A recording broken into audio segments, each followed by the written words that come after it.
Hey YouTube foodies, is it too late to say Happy New Year? Anyway, today on She Cooks It All, we are going to make this delicious soft butternut squash chapati, and I'm going to show you the lazy method. No kneading, no measuring, okay? So to cook, we are going to start off by slicing our squash, and then we are going to peel it like so, and then we are going to cut it into little bite size so that it can cook quickly, and just like so. I'm using half of a squash just to show you what I mean. I always use the same method even if I'm using a lot, okay? Cut them like so, put them in the pan, give them a good wash, and then bring them to the stove, add a little bit of water, bring them to a boil until they are fork tender, about 15 to 20 minutes. They were ready here. We are going to discard of that boiling water and then mash these. You can use the back of a spoon, a fork, but I like to puree mine properly, hence I'm using this electric blender. You don't have to really, no special equipment needed for this, guys, okay? Once it's nice and soft like so, now we're going to add it on the pan where we're going to make everything. Add all your puree in there, no measurement required, as I say. Add in some salt, a little bit at a time, mix it well, give it a taste, and if you are happy with that amount of saltness, you're good to go. The squash puree is the base of our chapati, no water needed in this one, okay? And now we are going to add in a little bit of oil, just like a teaspoon, because we are going to add in later as we go. And now in come the flour. I'm using all-purpose flour, and we are going to be adding this in stages.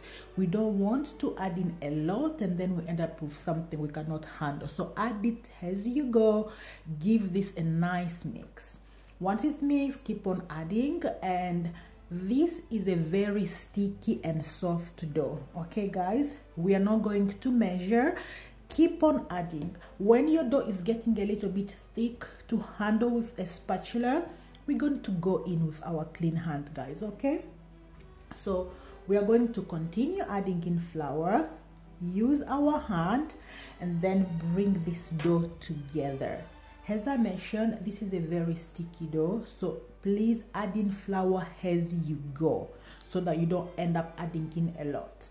You're going to continue adding this until you get a somehow manageable dough but still sticky, because we want this to be really super soft chapati, and the secret is not to use too much flour. My dough is ready. You can see how my hand was still sticky, but after I washed my hand, when I touched the dough, it couldn't stick on my hand. So at least that is the sign that, okay, this level of softness was okay with me. Cover your dough and let this rest for a minimum of 2 hours. You can even do this in the morning and come and make your chapati in the evening, guys. The secret is in the resting. Now when we are ready to cook, again, make sure you have flour. This is the sticky dough. Flour everything that your dough will touch. I'm using this silicone spatula just because I don't want to scratch my countertop when I will slice this. Check out this elasticity, guys. The gluten has formed. Ooh, and that is the secret, guys. Soft dough and let it rest. Let the time do its thing.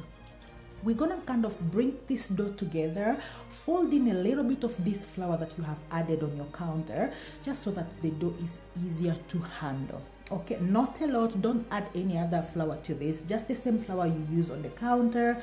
It's gonna help us bring this dough together. And then we are going to go ahead and roll this into a long rectangular dough.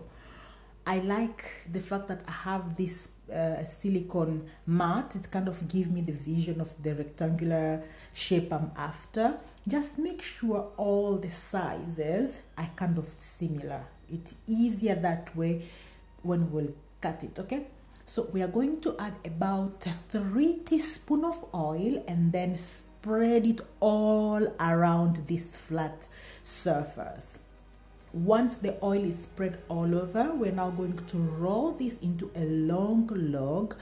tucking it nice and tight, just as you can see here in the video. So take your time, tuck this in, and this is when we are forming all those layers like people love in the chapati, but this is like the lazy method, okay? So go ahead and tuck this in. When you get to the end, take that end part and bring it into the log and squeeze it tight into each other so that this closure is fully tight and will not open. You can even go over like 2-3 times just to make sure, okay? And now what I'm doing here, I'm just patting this dough together to somehow make it come to a same size. And I am just extra like that. I measured it because I wanted to have like at least 7 same size chapatis, and this gave me about 2 inches each. So I was just measuring to make sure they are all the same. So you don't need a measure tape, just cut this, eyeball this, and you're good to go. Cut this again, add flour where you're gonna rest these pieces, and then once you put it on that floured surface, press it down so that it forms like a flat ball, okay? Press it down, and this is creating that circle that will make it easier to roll when we are ready to cook, okay? Cut it and then place it on a flour surface and press it down. This gives you easy way to roll them later. Cover them and let them rest for another 15 to 20 minutes.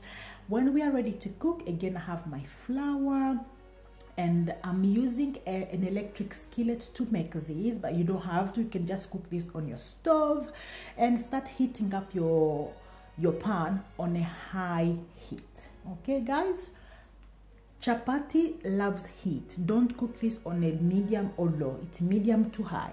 If it's on a low heat, they're gonna end up drying, and we don't want that. So medium to high heat. Once the pan is heating up, we're gonna start rolling this into a flat circle, and I will show you the size I'm going for. And again, I don't know what size this was. I couldn't measure this, but I hope visually you can see this. Roll this out. You keep on turning it until you get something like this, and then we're gonna place it on a hot pan, no oil added, okay? Let that cook undisturbed for at least a minute, or until the top is starting to dry up, and then that's the sign that it's ready to turn. Flip it and cook the other side again another minute. But while this side is cooking, we're gonna start adding oil, just half a teaspoon. Spread that well so that it's evenly spread everywhere, and then allow this to cook for another minute. Once the bottom one have been cooking for like a minute or so, we're gonna flip this and then do the same thing. Add oil on that top. On the other side, again, maybe half a teaspoon or less. Spread it around so that it's nicely spreaded, and then cook this for another minute or 2. Your chapati shouldn't be too long. You don't want this to dry. Like maximum 3 minutes on each side was fine, until you get this nice and golden brown all over the surfaces, and your chapati is ready. Once your chapati are ready, we are going to be placing them on a plate and cover with a tea towel. But as you can see, I'm tapping my chapati down because I don't want it to puff. That's how you use a spatula or your hand. Tap it down as it's cooking because you don't want it to puff. This is how it cooks traditionally, guys. I don't know why, okay? Once it's ready, place it on a plate and cover with tea towel. We want to drop that heat in. Again, it helps to keep them nice and soft.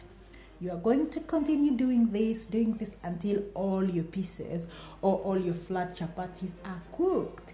And that is it. That is my lazy method. No measurement, no kneading. Can you see the softness of these guys?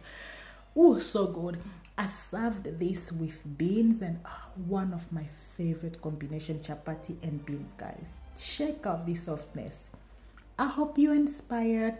I hope you will give this lazy method a go.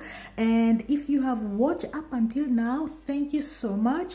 Don't forget to like, subscribe, comment, share, and all that good stuff. Thank you so much, guys. Until next time, bye.